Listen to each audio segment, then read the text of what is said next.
Crouse.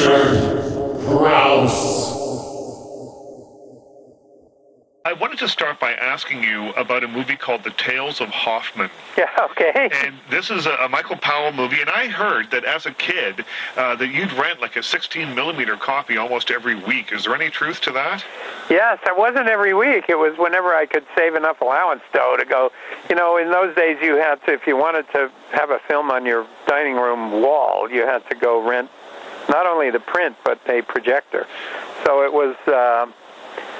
it was quite an investment for a kid that was making, a quarter a week or whatever. But, no, I did. I loved it. I was dragged kicking and screaming to see it by an aunt and uncle who said, I wanted to go see the new Tarzan, the new Lex Barker, to see how he stacked up against Weissmuller. And they said, no, we're going to see this. And I fell in love with it. First of all, it's a fantasy film. Have you seen it? I haven't. This is why I'm asking. I love Peeping Tom. There's a number of his movies that I love, but I've not seen this one. Oh, man, it's just beautiful. It's completely captivating. It's all sung. It's all opera. It's not like the Red Shoes where there's a story running through it, and then, Leonid Messine does a ballet at the end. But this is purely the opera, with a couple of additional pieces of music that were done because I think Powell was squeezing Norma Shearer at the time. But it's the movie that made me want to make movies. I mean, I just fell in love with it from the pop. And you could see he did it on a low budget. You could see the techniques that he was using. He was reversing action, doing overprints, double exposures, and it seemed accessible.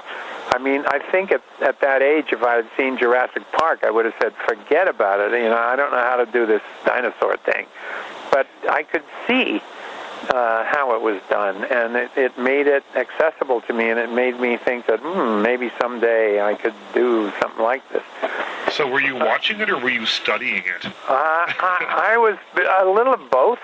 A little of both. I mean, I'm a sucker for, old movies that I loved as a kid. I put them on, and I got a tear in my eye when the overture starts. Yeah. And that, I think, is just connection, and it's sort of like the marching band in a parade going by. But I was studying it and watching it.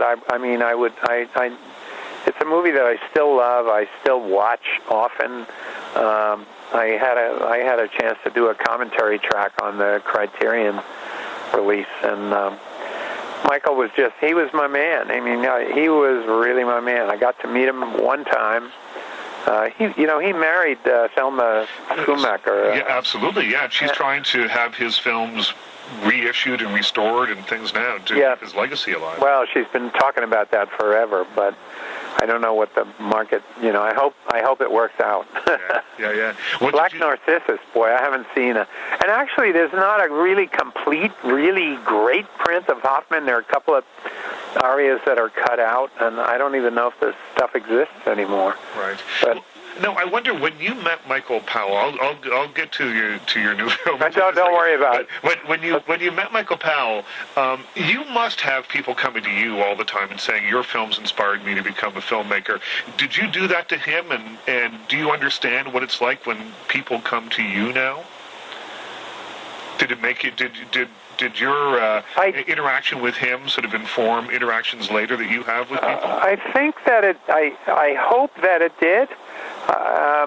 My problem is that most of the people that I meet that say they want to make movies, today, I go to these horror conventions, whether it's Rue Morgue or wherever. I travel all around the world doing these horror conventions. I get, every time I go, at least a dozen films from young, aspiring filmmakers. They're all zombie movies. I keep saying, no, man. Write about your town. Do something about your dad. Do some, because most of them are it's all about the gore, and so I have a little bit of a problem with people who say that they're emulating my films, and there's nothing underlying or informing their films. It's all just about the ketchup, and So I have a little bit of a hard time with it. I mean, when I met Michael, I mean, I was able to, first of all, talk about several of his other films, and I was much more interested in technique and in what inspired him, and all of that. Where most of the stuff that I get is, I want to make zombie movies just like you, and I made one. Here, look at it. So, and it's usually disappointing. Well, I guess what they don't understand is that, the first movie, and all the movies, but I'm thinking of the inspiration for the first movie, it was all about the subtext in that movie. It was about the Vietnam War. It was about all sorts of things. Yeah. Anti-consumerism is something you've touched on time after time. It's about that. The zombies are just kind of the vessel, I guess, by which you tell the story. Exactly. No, I just bring the zombies out of the closet when I have something I want to talk about.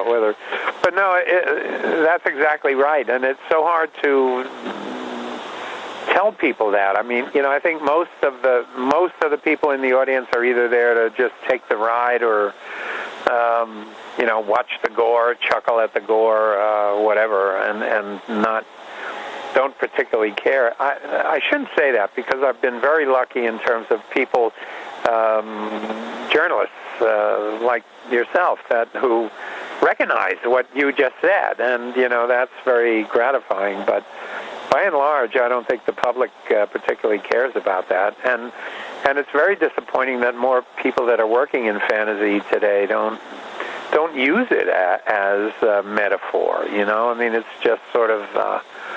And some of that may be Hollywood, saying, well, we don't need any of that. What we want is the shock and, those values that sell tickets. Well, I think as long as you and Guillermo del Toro and a few others, Terry Gilliam, keep making films that use fantasy and speculative fiction and that sort of thing as a metaphor, that we'll be doing okay. Well, thank you for saying that. Thank you for including me with those boys. Guillermo's my man. I mean, he's my man today. I mean, he's sort of, running a close second to Michael in my mind. He's a great guy. He's also a great guy. He's just a great guy. Now, Richard Crouse.